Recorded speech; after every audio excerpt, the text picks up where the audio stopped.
What's up, everyone? Josh Baker here with HCS Grappling, and we are on the road to HCS 6. HCS 6 will be brought to you right from Zephyr Performance Training in Shrewsbury, New Jersey, October 22nd. It'll be our first ever female-only card.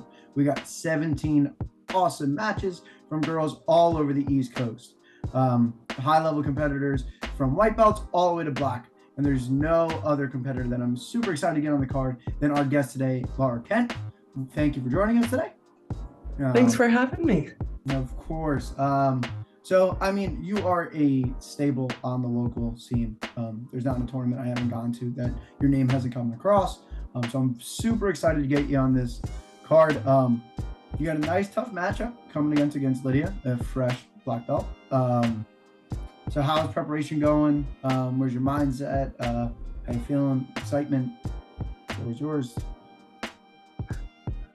Oh boy, I'm very excited for this one. I love the idea of the all-women's card. I'm involved in a lot of different all-women's events, so it's really cool for me to be on with a lot of other female competitors. And as far as the Lydia match goes, I've kind of already prepared for it once, because the match was made on a finisher sub-only event, the tournament that my school kind of runs. But then I ended up with a sinus infection literally that week. And Lydia's super sweet. When I contacted her, she was kind of like, please, like, you're on antibiotics, take your time. Like, we could do this anytime. Your health comes first. I really like Lydia a lot as a person. And she's also a really tough competitor. That was when she was still a brown belt. Now it's been obviously remade. So I'm excited to be able to actually get to have this match happen. And yeah, now she's a black belt. I mean, she's been competing at a super high level, so like the belt doesn't make a huge difference in my mind because I already knew she was tough either way. So I'm definitely taking this one seriously, and yeah, really excited to see how it goes. Yeah, it's always, it's always tough when I make the matchup. Even when I made the matchup, Lydia's like, hey, just a heads up. I have a feeling I'm getting my black belt on the podium at World. Might have to update it. I was like, but that's why we have the pro division, we say, right? Purple, brown, black. Because a lot of scenarios, a purple belt is a black belt, just time's not served, or coach isn't ready to give you your black belt, right? So it really is just different colors on us. And we are in no gi, so belts really doesn't go matter anyway. Super excited. Yep, I'm super excited to see you guys go. I'm super excited I was able to get 17 female matches, which Yeah. At first I was like, oh, I'm gonna do a female card. I'll see how many I can get. The biggest issue with female MMA, jiu-jitsu, everything, you all have competed against each other already.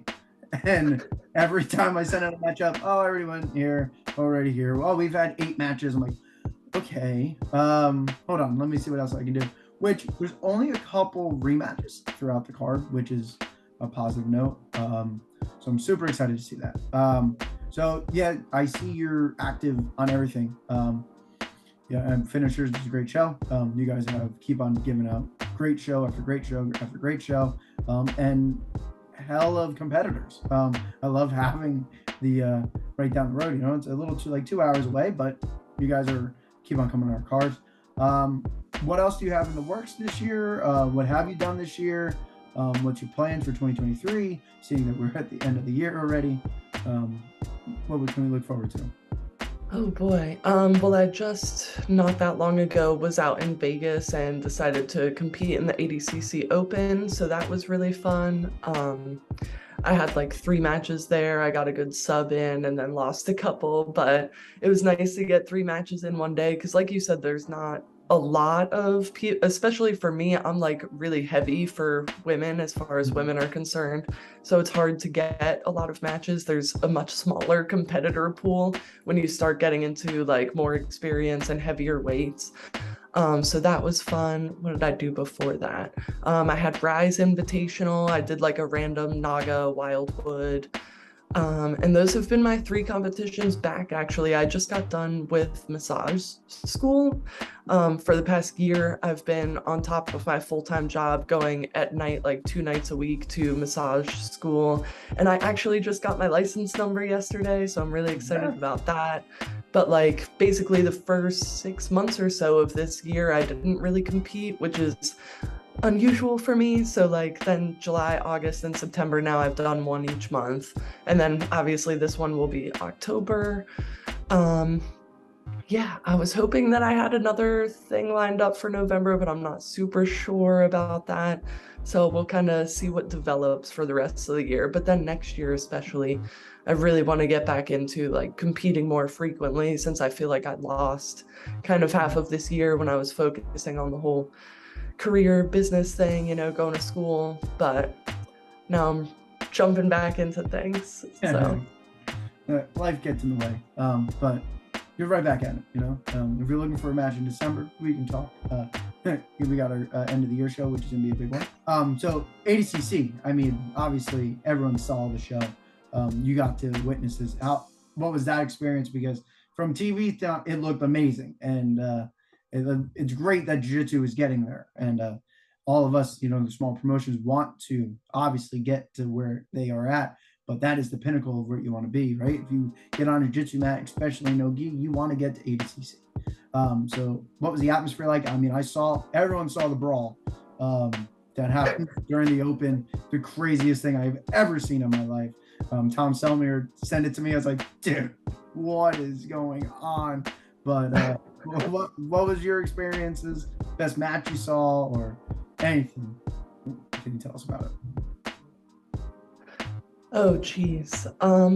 Honestly, my bracket was really interesting for me because it wasn't just me in it. I was also in it with a couple of my friends that are pretty well known, Amanda Levy and Brittany Elkin. So there was like 9 girls total. Thank God Amanda was on. Both of them were on the other side of the bracket from me, so I didn't end up having to go against them. But Amanda ended up winning the whole division, which I wasn't really surprised because, I mean, obviously she's an ADCC veteran and like easily could have been invited this year, but she's still kind of coming back from her leg injury earlier this year. So I think she was like just testing the waters with the open, technically not even approved yet to be competing. So that was cool to see her like little comeback moment. Especially because this was my second ADCC attending in person. My boyfriend, John Blank, was in 2019, and then he was invited this year, but ended up tearing his bicep like a month out.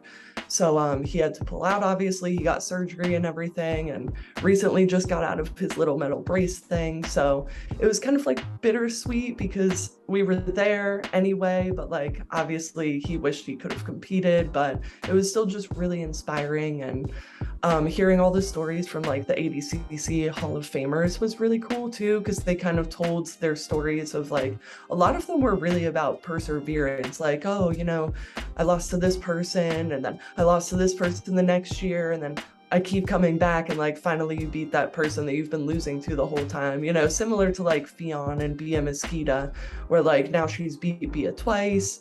I just really like to see those little like comeback stories where you overcome something that maybe you failed at in the past, and people getting injured and coming back to, like Amanda, and whenever my boyfriend comes back, I'm sure he's gonna go on a tear. So I don't know, it's interesting watching how people deal with adversity. I think it really shows character and everything. So that was one of my big takeaways, but really it was just like a super inspiring weekend. I've probably never been so motivated to put more into my training to see what I could get out of it. Exactly. I mean, that's what this sport is, all combat sports, because just because one door closes, the next one opens. You can't just take your loss. Like, you're gonna lose. There's not many people that don't lose, and I think losses, especially early on in your career, are important because you learn, especially if you're going to go up against the same person again, right? You can rematch and you can break down the strategy, what you need to do to get there. I tell especially all my athletes, I'm like, listen, who cares? You lost. Oh, great. Were you back in the gym one day? That's all I care about. You work on your way getting back, and that's it. And if it gets good enough, then it builds good rivalries, and it makes great for the viewer to watch. And at the end of the day, everyone's trying to get noticed, right? It doesn't matter what you're doing. Everyone's trying to get noticed, trying to make a name, and trying to be the next big thing.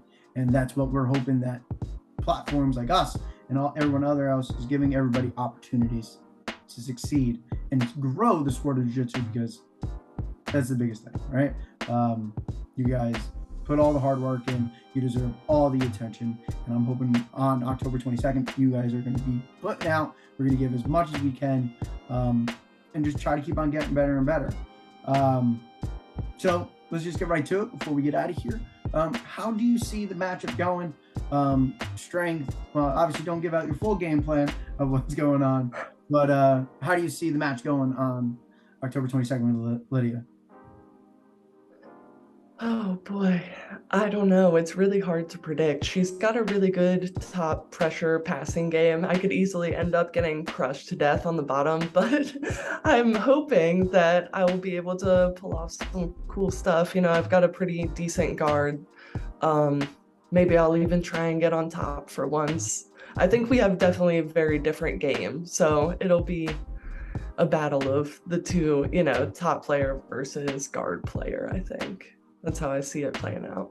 All right. Always exciting, you know, see the two different styles go clash it, and then with our rule set, we'll spice it up a little bit and keep it going. Thank you for joining us today. I'm again super excited and grateful for you to get onto the card, taking the time out. Remember, everyone, make sure you check us out October 22nd, either live in person, Zephyr Performance Training. Doors open at 4. First match is at 4:30. Tickets are $25 for adults, $15 for 12 and under. If you can't get to the action, it's okay, because we'll be live and free on YouTube. All right. And a big other notice for anyone that is watching, especially all our females, the day after we are hosting a Girls and Gi event right at Zephyr. So the whole weekend is all for the ladies. If you have any questions, please message out. I'm super excited. Your opponent, Lydia, is one of the guest instructors on the Girls and Gi, so she'll have a nice long weekend. But again, Laura, thank you for taking the time. Best of luck in your training. I will see you in 3 weeks. And that's it. Do you have any last words? Oh, no, not really. But thanks so much. I really appreciate the opportunity. No problem. All right. Best of training.